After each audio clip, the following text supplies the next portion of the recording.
fellow Toastmasters, most welcome guests, and especially good evening, Don. In Toastmasters, our primary objective is to appeal to the audience, and in doing so, we combine the movement of our body as well as the words that we choose to appeal to them. The marriage of those two things are what I'm going to be evaluating you on tonight.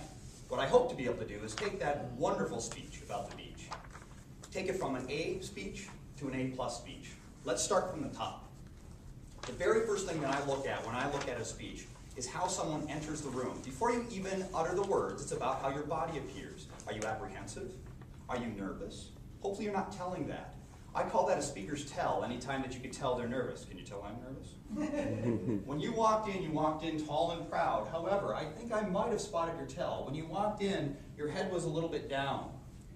And then when you got in and you centered in, you wobbled a little bit.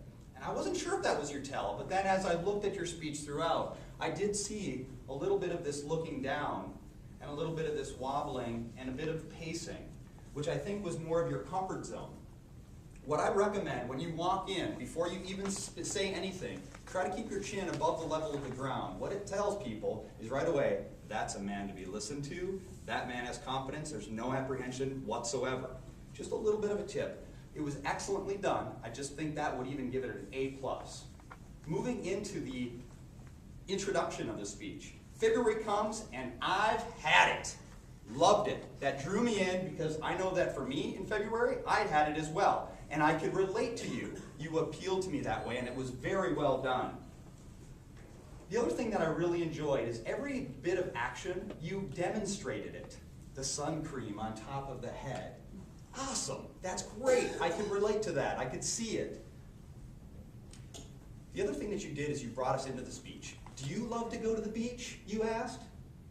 Thinking, well, yes, I do like to go to the beach. Thank you very much.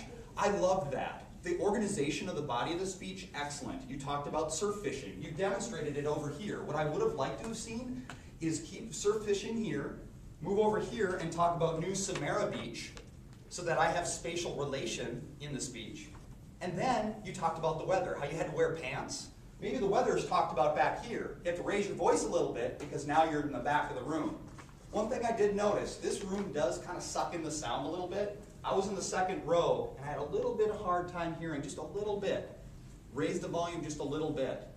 Your passion was definitely clear at the end of the speech. That's when you started talking about the Daytona 500. I was getting revved up.